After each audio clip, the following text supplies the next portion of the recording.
शिक्षक शिक्षा के जिज्ञासुओं नमस्कार। आपका स्वागत है डॉक्टर पवन शुक्ला एजुकेशनलिस्ट के यूट्यूब चैनल पर। आपको ज्ञात ही है कि हम लोग अपने चैनल पर जो है शिक्षा शास्त्र की चर्चा करते हैं, और यह भी आप जानते हैं कि जो शिक्षा शास्त्र है वह व्यवहार निर्माण का विज्ञान है। यानी जो मनुष्य का व्यवहार है उसका निर्माण कैसे किया जाए, इस प्रश्न का उत्तर शिक्षा शास्त्र ही देता है। और इस प्रश्न का उत्तर देने के लिए शिक्षा शास्त्र कई विषयों का सहयोग लेता है, जैसे शिक्षा की दार्शनिक पृष्ठभूमि, शिक्षा की सामाजिक पृष्ठभूमि, शिक्षा का मनोवैज्ञानिक आधार, शिक्षा का तकनीकी आधार, शिक्षा का जो इतिहास रहा है, शिक्षा का जो मनोविज्ञान और मापन है। इस तरह से मापन मूल्यांकन जैसे विषयों के साथ बहुत सारे खंड उपखंड हैं जिनकी सहायता से शिक्षा शास्त्र यह तय करता है कि व्यवहार निर्माण की प्रक्रिया का स्वरूप क्या होगा।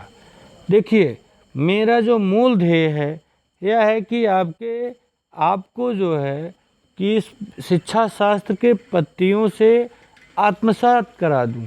यदि आप अपने अंदर इन प्रत्ययों को समाहित कर लेते हैं तो इनसे संबंधित जो भी व्यवहारिक प्रश्न आएंगे उन सब व्यवहारिक प्रश्नों का उत्तर आप बड़े ही सहज ढंग से दे सकते हैं।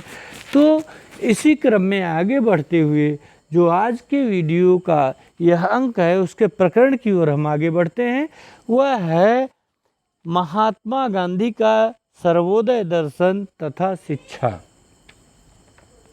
आप जानते हैं भारत के राष्ट्रपिता श्री मोहनदास गांधी, जिनके पिता का नाम श्री करमचंद गांधी था, उनका जन्म जो है 2 अक्टूबर 1869 को साबरमती में हुआ था। और वे बचपन से ही अपनी माता के जो कर्तव्य परायणता और जो पूजा पाठ उनका ईमानदारी से जो जीवन व्यतीत करना था उसका प्रभाव मोहनदास पर पड़ा।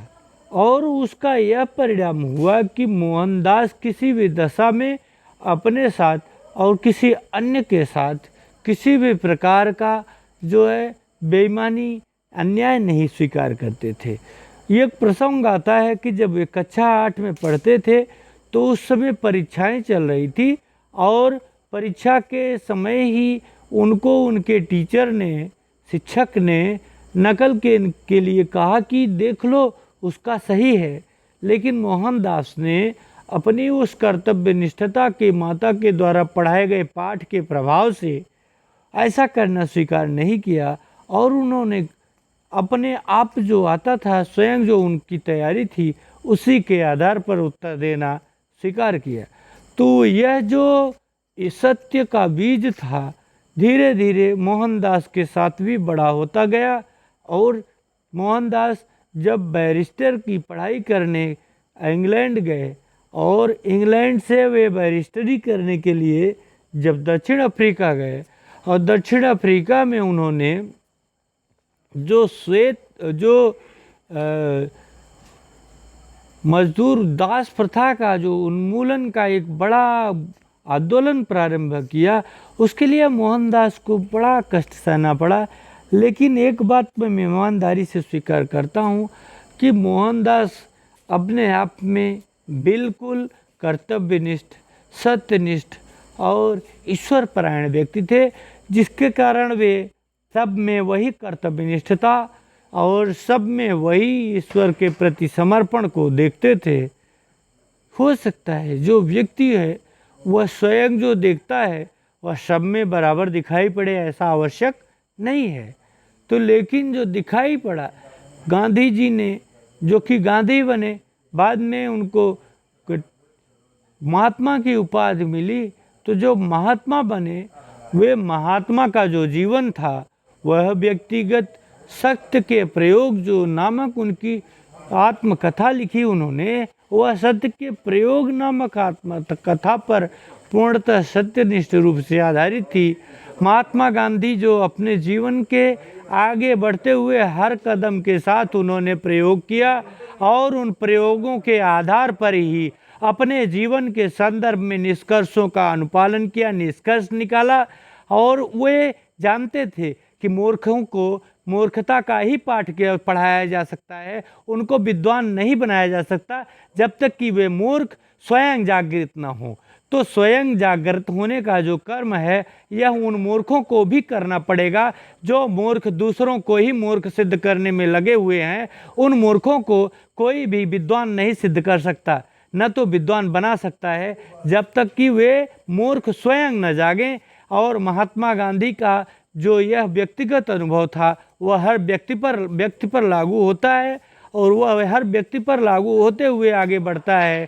महात्मा गांधी का जो व्यक्तिगत अनुभव था उसको उन्होंने अक्षरशः my autobiography or the experiment with truth यानी सत्य के प्रयोग नामक जो सत्य का प्रयोग था उसके आधार पर किया गया था, उसी के आधार पर उन्होंने निष्कर्ष निकाला था।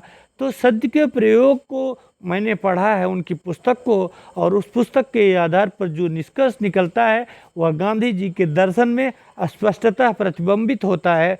और वह प्रतिबिंब किसी अहंकारी को नहीं दिखेगा। जो एको अहम द्वितीय नास्ति के भाव को स्वीकार करेगा वह नष्ट हो जाएगा, वो उसको कभी कुछ दिखने वाला नहीं है। वह तो अपने अहंकार में है कि मैं ही सब कुछ करता धरता हूँ। वह कभी ईश्वर को समर्पित करने वाला, अपने आप को समर्पित होने वाला व्यक्ति नहीं हो सकता। और महात्मा शब्द एक ऐसा शब्द है, ये उसी व्यक्ति को मिल सकता है जो पूर्ण रूप से हर प्राणी को ईश्वर का अंश स्वीकार करता हो और हर प्राणी को अपने आप को समर्पित करता हो। तो महात्मा बनने के पूर्व जो मोहनदास की कहानी है वह बड़ी लंबी चौड़ी है। मेरे इस छोटे से अंश में आप समझने का प्रयास करेंगे कि मैंने किस तरह से आपको समझाया है। तो महात्मा के जो शिक्षा के संदर्भ में विचार है हम उन्हीं को आज देखना चाहेंगे। शिक्षा के संदर्भ में उनके जो कुछ कथन हैं वो द्रष्टव्य आपके सामने मैं प्रस्तुत करता हूँ। तो उसमें जो पहला द्रष्टव्य कथन है वह है कि मेरे लिए सत्य सर्वोच्च सिद्धांत है। गांधी जी कहते थे कि मेरे लिए सत्य सर्वोच्च सिद्धांत है। जो सत्य है वह सत्य है, वो सत्य से किसी भी प्रकार समझौता नहीं कर सकते थे। सत्य ही उनके लिए सर्वोच्च सिद्धांत था, सत्य ही उनका ईश्वर था, सत्य ही उनका परमेश्वर था। इसलिए गांधी जी कहते थे कि मेरे लिए सत्य ही सर्वोच्च सिद्धांत है, जिसमें अनेक अन्य सिद्धांत भी अंतर्भूत हो जाते हैं। इस सत्य के सिद्धांत में पूरे सृष्टि के समस्त सिद्धांत, वे चाहे सतगुण वाले हों, चाहे रजगुण वाले हों, चाहे तम गुण वाले हों, सभी गुणों के जो भी सिद्धांत प्राकट्य में आते हैं, अस्तित्व में आते हैं, उनका एकमात्र जो आश्रय है वह सत्य है। और एट लास्ट यानी अंत में वे सब सत्य में ही अंतर्भूत हो जाते हैं। और यह सत्य वाणी की सत्यता ही नहीं बल्कि विचारों की सत्यता है। यह जो सत्य है यह केवल वाणी की सत्यता नहीं है कि हम बोल रहे हैं सत्य है, जो हम कर रहे हैं वह सत्य है, यह अहंकार हो जाएगा। यह जो है व्यवहारों की बात है, यह सत्यवाणी की सत्यता नहीं है बल्कि विचारों की सत्यता है। और आप जानते हैं जब किसी भी प्रकार की विचारों की सत्यता होगी, जब विचारों की सत्यता होगी तो विचार से आप जानते हैं जो व्यक्ति जैसा सोचता है वैसा बन जाता है। जो व्यक्ति संसार में इसलिए जन्म लिया है कि मैं ही संसार का कर्ता धर्ता हूँ और मैं ही जो करूँगा वही होगा, तो जीवन भर अंतिम सांस तक इसी भ्रम में द्रोणाचार्य की तरह जीता रहता है। चाहे वह 100 1000 बाणों की सैया पर लेटा रहे लेकिन उसको सत्य का भान नहीं हो सकता। वह द्रोणाचार्य की तरह अंतिम सांस तक अपने संशय में ही पड़ा रहेगा। इसलिए वे कहते हैं कि यह सत्यवाणी की सत्यता नहीं है बल्कि विचारों की सत्यता है। ये जो विचारों की सत्यता है यही विचारों की सत्यता आचरण में प्रदर्शित होती है। और जो विचारों की सत्यता है यह केवल हमारी मान्यता संबंधी सत्य ही नहीं है बल्कि यही परम सत्य है, यही सनातन सिद्धांत है, अर्थात यही ईश्वर है। यदि आप विचार करेंगे तो इन बातों को अच्छी तरह से समझ में आप लेंगे और समझ में आएगा भी।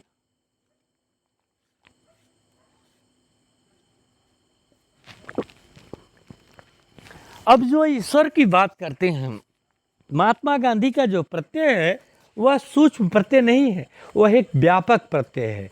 वे मन कर्म वचन तीनों से सत्य का जो है आत्मसातीकरण करते हैं। अनुपालन मत कहिएगा, उनको आत्मसात कर लेते हैं। वे जो बोलते हैं वह भी सत्य है, जो करते हैं वह भी सत्य है, जो सोचते हैं वह भी सत्य है।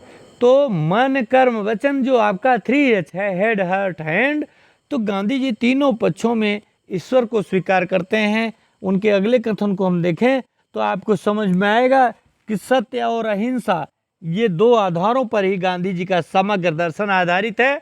जो गांधी जी का पूरा दर्शन है वह सिर्फ दो शब्दों पर आधारित है, वह है सत्य और अहिंसा।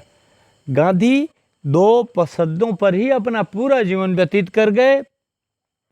गांधी जी का जो दो शब्द है उस पर सत समग्र दर्शन आधारित है, जिसके आधार पर निम्नलिखित पॉस्टुलेट्स, अंग्रेजी आप समझते हैं इसलिए मैं पॉस्टुलेट शब्द इस्तेमाल कर रहा हूँ, प्रयोग कर रहा हूँ, यूज कर रहा हूँ, लेकिन उसका हिंदी है उपपत्तियाँ। उपपत्तियों का तात्पर्य होता है कि जो बात कही गई उसके आधार पर कौन कौन से निष्कर्ष निकाले गए। तो गांधी जी का जो कथन था कि सत्य और अहिंसा यही दो आधार हैं जिनके आधार पर मेरा जीवन चलता है, तो उसके आधार पर हम कुछ निष्कर्षों तक पहुंचते हैं, उपपत्तियों तक पहुंचते हैं। उनमें पहली उपपत्ति है, आयुधों की अपेक्षा प्यार की शक्ति अधिक है। आयुधों की अपेक्षा प्रेम की शक्ति अधिक है। हथियार क्या करते हैं आप बताइए? अस्त्र शस्त्र क्या करते हैं? अस्त्रों से क्या होता है? अस्त्रों से जीवन की रचना नहीं होती है, बल्कि अस्त्रों के द्वारा जीवन का विनाश होता है। वह जीवन चाहे किसी चर का हो चाहे अचर का हो, अस्त्र सिर्फ और सिर्फ विनाश करते हैं। और प्रेम विनाश नहीं करता, बल्कि प्रेम उसका सृजन करता है। इसलिए महात्मा गांधी कहते थे कि आयुधों की अपेक्षा प्यार की शक्ति अधिक है, प्रेम की शक्ति अधिक है। और दूसरा कथन उनका था कि मानव हृदय में देवत्व का वास है। महात्मा गांधी कहते थे कि जो मानव का हृदय है वह देवत्व के वास से युक्त है। क्योंकि मैंने महात्मा गांधी की कई पुस्तकों का अध्ययन किया है, उसमें मुझे सबसे अच्छी पुस्तक जो समझ में आई थी वह गीता माता और जो निष्काम कर्म योग है। ये दोनों पुस्तकों का अध्ययन करने के पश्चात मैं कह सकता हूँ कि मानव के हृदय में देवत्व का वास है। वह इसी तरह से स्वीकार करते हैं कि जो कर्म फल का सिद्धांत है, माया का जो भ्रम जाल है, उसके कारण वह आत्मा जो श्री कृष्ण रूपी आत्मा आपके शरीर में बैठी हुई है, उसको आपका मन दबा देता है। आपका मन जो है यह छठी इंद्रिय है, तो छठी इंद्रिय आपकी जो है वह ज़्यादा सक्रिय हो जाती है और मन को दबा देती है, जिसके कारण आप इस देवत्व के वास को भूल करके अपने अंदर पिशाचों का वास करने लगते हैं। क्योंकि आप स्वयं इंद्रियों के वशीभूत हो जाते हैं, और जब व्यक्ति इंद्रियों का वशीभूत हो जाता है, सिर्फ और सिर्फ इंद्रियों के सुख के लिए वह अपनों से ही छल करने लगता है, तो उसका कभी उद्धार नहीं हो सकता। उसको न कोई आशीर्वाद बचा सकता है, न कोई ईश्वर बचा सकता है। क्योंकि ईश्वर और आशीर्वाद जैसे शब्द सिर्फ और सिर्फ भ्रम है। यह तो कर्म के सिद्धांत पर चलने वाली सृष्टि है कि जो जैसा कर्म करता है वैसा ही फल मिलता है। तो इसीलिए गांधी जी कहते थे कि जो मानव का हृदय है वह देवत्व के वास से युक्त है। देवत्व का मतलब क्या होता है? देवत्व का तात्पर्य यहाँ एक ही अर्थ है कि जो सत्य से परिपूर्ण हो, जो पूर्णतः सनातन है, जो पूर्णतः सत्यम शिवम सुंदरम के भाव से युक्त है, वही देवत्व है, वही देव है। तीसरी उपपत्ति जो इनके सत्य और अहिंसा के जीवन में अनुपालन के आधार पर निकलती है वह है पारस्परिक सद्भाव तथा सहमति द्वारा समाज की अनेक समस्याओं का हल किया जा सकता है। महात्मा गांधी कहते थे कि कितनी भी कठिन परिस्थितियां हों, कितनी भी कठिन समस्याएं हों, लेकिन अगर पारस्परिक सद्भाव, एक दूसरे के साथ जो सद्भाव, सच्चा भाव रखा जाए और सहमति रखी जाए, तो समाज जो है उसकी कोई भी समस्या ऐसी नहीं है जिसका समाधान न किया जा सके, क्योंकि आप जानते हैं समाज जो है वह सामाजिक संबंधों का जाल होता है, वह सामाजिक संबंधों का जाल है। एक दूसरे से आप जुड़े हुए हैं, आप पैदा हुए माता से जुड़े, पिता को जाना, भाई को जाना, बहन को जाना, चाचा को, चाची को, दादा को, दादी को, पड़ोसी के चाचा को, चाची को, इस तरह से उस पड़ोसी को, इस तरह से ये जो प्रत्यय है बढ़ता गया और एक समाज का प्रत्यय लेता है। तो ये कौन है? ये सब आपके अपने हैं। यदि अपनों की समस्याओं का समाधान करना चाहें तो उसमें पारस्परिक सद्भाव और सहमति के द्वारा ही समस्याओं का समाधान किया जा सकता है। चौथी बात इनकी जो निष्कर्ष स्वरूप प्राप्त होती है महात्मा गांधी के संदर्भ में, वह यह है कि नकारात्मक विरोध की अपेक्षा विधेयात्मक एवं रचनात्मक कार्य की दबाव युक्ति अभाव अधिक प्रभावशाली होती है।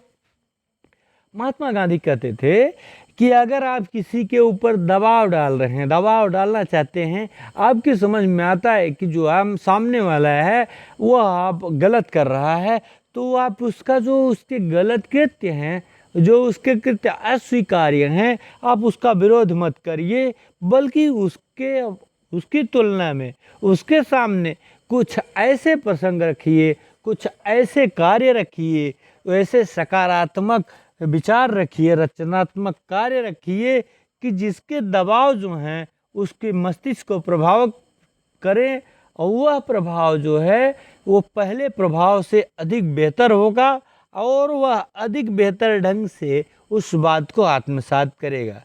इसकी गांधी के दर्शन की पांचवी बात जो उपपद के रूप में आपके सामने निकल के आती है वह यह है कि इच्छाओं की निरंतर वृद्धि से न तो व्यक्ति को संतोष मिलता है और न तो समाज से शोषण मिटता है।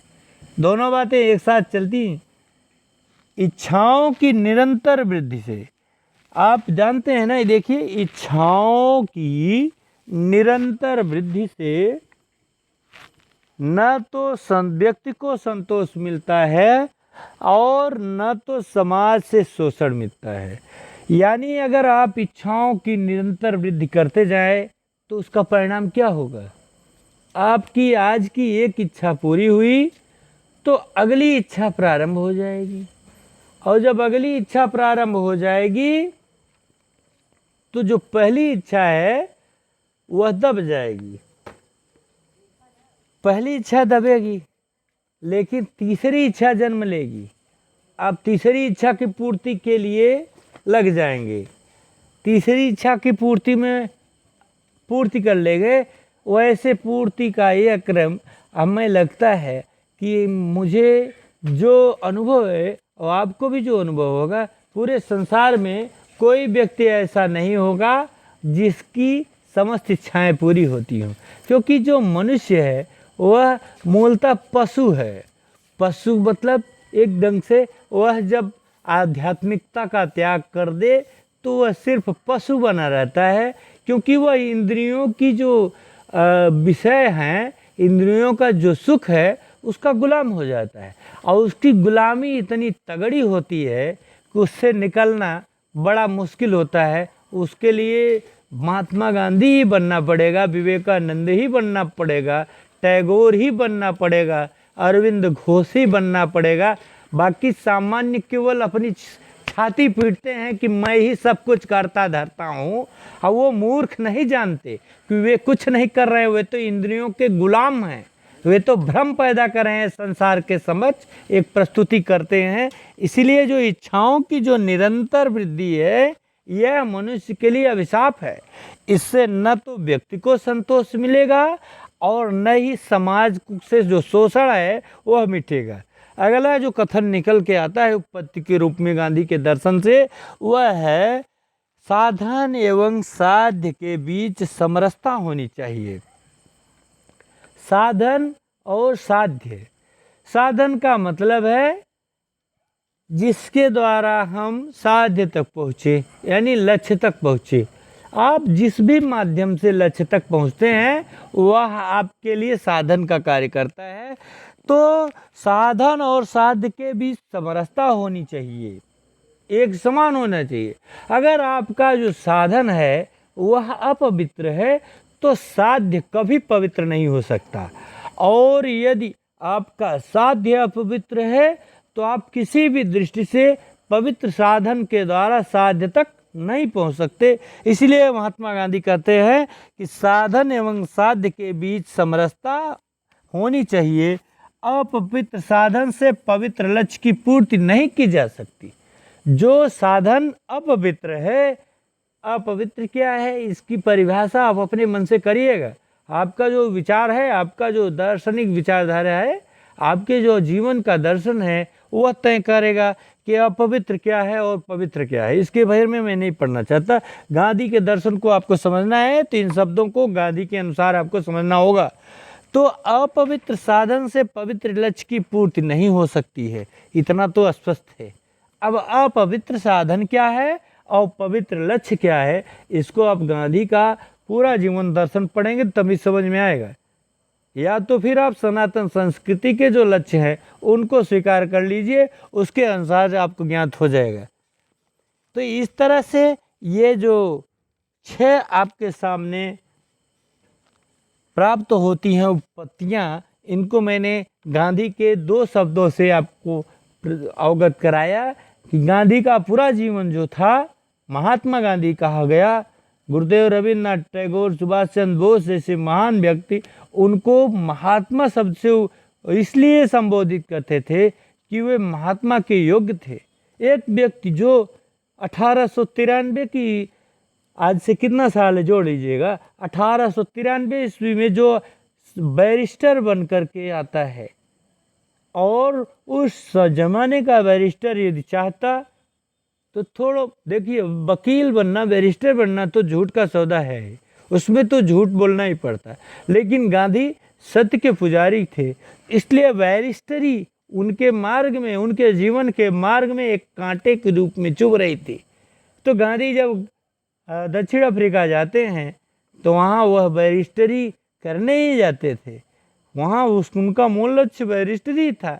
लेकिन जब उन्होंने वहाँ की दास प्रथा का देखा कि जो ब्लैक, जो काले लोग थे जिनको एक दास की तरह बेच दिया जाता था, उससे गांधी बड़े दुखित हुए। श्वेत लोगों के लिए, अंग्रेजों के लिए, आप जानते हैं उस ज़माने में अंग्रेजों के राज में सूर्यास्त नहीं होता था। यही ब्रिटेन जो आपके सामने वर्तमान में है छोटा सा बना हुआ, उस ब्रिटेन का औपनिवेशिक राज्य कभी सूर्य अस्त नहीं होता था, क्योंकि पृथ्वी के चारों ओर उनका राज्य था। तो वहाँ उनको महात्मा गांधी उस समय नहीं थे, मोहनदास थे। मोहनदास को चलती ट्रेन से उठा के फेंक दिया जाता था, बैलगाड़ी जो घोड़ा गाड़ी थी उससे उठा के फेंक दिया जाता था, क्योंकि वे श्वेत नहीं थे, अश्वेत थे। तो अश्वेतों के साथ जो इतना दुर्व्यवहार हो रहा था, तो उसको गांधी ने वहीं से तय किया। और गांधी का जो मूल विचारधारा तो उनकी माता जी की देन थी।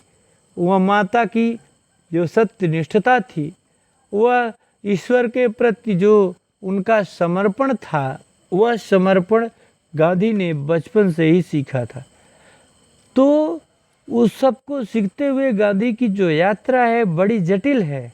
महात्मा बनना और मोहनदास होना दोनों जमीन आसमान के फर्क हैं। हमारे आप में और महात्मे में एक ही चीज़ का तो अंतर आ जाता है, संकल्प और विकल्प का। हम संकल्प लेते हैं कि आज के बाद झूठ नहीं बोलेंगे, लेकिन हमारी इंद्रियां इतनी चंचल हैं और इतनी प्यासी हैं कि वे अपनी प्यास के बुझाने के लिए अपनों का गला भी काट लेती हैं, अपनों की पीठ में खंजर भी भोंक देती हैं। तो फिर हम कैसे महात्मा हो सकते हैं? तो महात्मा होने के लिए संकल्प और विकल्प दोनों एक होने चाहिए, और जब संकल्प और विकल्प एक हो जाएंगे तो जो भी व्यक्ति इस संकल्प और विकल्प के द्वंद्व से बाहर निकलकर संकल्प को ही विकल्प स्वीकार कर लेगा, मेरा दावा है वह महात्मा बनेगा, महात्मा का महात्मा बनेगा। तो आप महात्मा बन सकते हैं, मैं महात्मा बन सकता हूँ, पूरी सृष्टि महात्मा बन सकती है। अंतर है कि आप निरपेक्ष होकर के अपने जो हृदय के तराजू से तौलिए कि आप कह क्या रहे हैं और कर क्या रहे हैं। आपका हृदय जो महाभारत में श्री कृष्ण का स्वरूप प्रदर्शित किया गया, वास्तव में वह आपकी आत्मा है।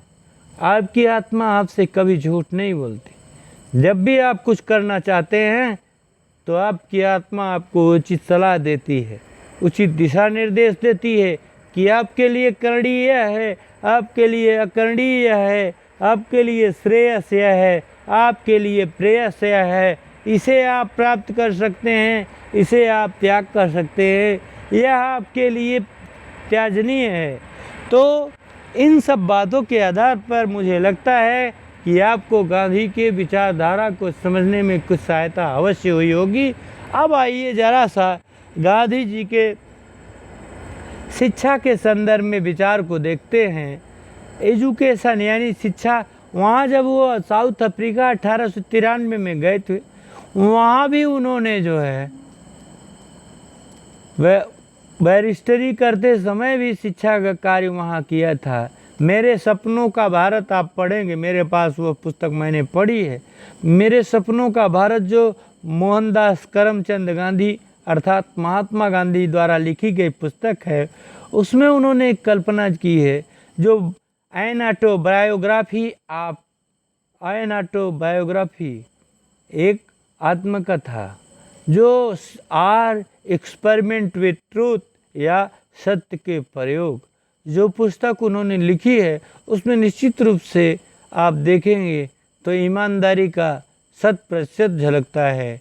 महात्मा पूरी तरह से ईमानदारी से लिखते थे, तो उन्होंने ईमानदारी से ही शिक्षा की परिभाषा दी है। तो आइए जरा सा शिक्षा की परिभाषा समझ लेते हैं। शिक्षा से मेरा तात्पर्य बालक तथा मनुष्य के शरीर, मन तथा आत्मा के सर्वांगीण और सर्वोत्कृष्ट विकास से है। देखिए ध्यान से समझिएगा, शिक्षा से मेरा तात्पर्य बालक तथा मनुष्य के शरीर, मन तथा आत्मा के सर्वांगीण तथा सर्वोत्कृष्ट विकास है। महात्मा गांधी कहते थे कि शिक्षा से मेरा तात्पर्य जो है वह बालक तथा मनुष्य के, क्योंकि बालक भी सीखता है और मनुष्य भी सीखता है, बालक तथा मनुष्य के शरीर, मन तथा आत्मा के सर्वांगीण और सर्वोत्कृष्ट विकास है। वे कहते थे कि जो बालक है, जो मनुष्य है, उसके शरीर के, उसके मन के और उसकी आत्मा के जो सर्वांगीण जितने भी अंग हो सकते हैं, उन अंगों का और सर्वोत्कृष्ट जो सबसे बेहतर है उसका जो विकास होगा, वही विकास क्या है? वही विकास शिक्षा है। बाई एजुकेशन, नीचे आपको अंग्रेजी में भी मिलेगा। By education I mean an all round drawing outs of the best of body, mind, spirit of child and man. Mahatma Gandhi कहते थे कि by education I mean, by education I mean an all round drawing outs of the best of body, mind and spirit of child and man। महात्मा गांधी कहते थे कि जो शिक्षा है उससे मेरा इतना ही तात्पर्य है कि चाहे जो बालक के और मनुष्य के शरीर के, मन के और आत्मा के सर्वांगीण सर्वांगीण का मतलब जितने भी उनके अंग होते हैं, जितने भी उनके पक्ष होते हैं, शरीर के जितने पक्ष हों, खेलना, कूदना, दौड़ना, चलना, फिरना, ये शारीरिक श्रम है। तो ये सर्वांगीण विकास इसका हो। मन का तर्क करना, मूल्यांकन करना, आलोचना करना, संश्लेषण करना, विश्लेषण करना, ये मन के कर्म है। तो सर्वांगीण और भावनात्मक आत्मा का जो पक्ष है, जो कण कण में है, भगवान की बात को आत्मसात करने वाली बात है। तो शरीर, मन और आत्मा के सर्वांगीण सभी अंगों में और सर्वोत्कृष्ट जितना बेहतर से बेहतर हो सके, तो जो भी बालक और मनुष्य के शरीर, मन और आत्मा के सर्वांगीण और सर्वोत्कृष्ट विकास को कर जाए, वही शिक्षा है। समझ लीजिएगा, शिक्षा क्या है? शिक्षा वही है जिसके द्वारा बालक के, मनुष्य के शरीर, मन और आत्मा, देखिए ये जो 3H का आप कंसेप्ट सुनते हैं, 3H का मतलब head, heart and hand. Head, heart and hand. Head जो है आपके संज्ञानात्मक पक्ष को लेता है, मस्तिष्क को रिप्रेजेंट करता है, और हार्ट आपके भावात्मक पक्ष को, यानी ये जो आपकी आत्मा है उसके पक्ष को लेता है। हैंड आपके क्रियात्मक पक्ष को प्रदर्शित करता है।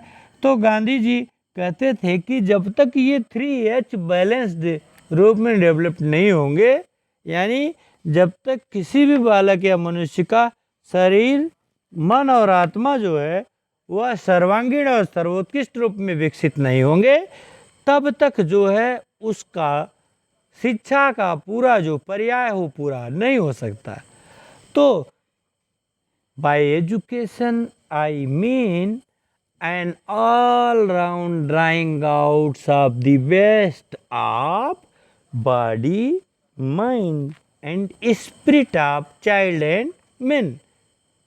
यानी शिक्षा से मेरा तात्पर्य बालक तथा मनुष्य के शरीर, मन तथा आत्मा के सर्वांगीण और सर्वोत्कृष्ट विकास से है। तो आज आपने जो है जिन बातों को समझा, शिक्षा की परिभाषा तक आज हम चले हैं। अगले वीडियो में हम गांधी जी के अनुसार जो शिक्षा का उद्देश्य है उसको समझेंगे, और ऐसे ही आगे बढ़ते हुए देखेंगे। आप चैनल को लाइक करना, शेयर करना और सब्सक्राइब करना मत भूलिएगा। धन्यवाद, नमस्कार।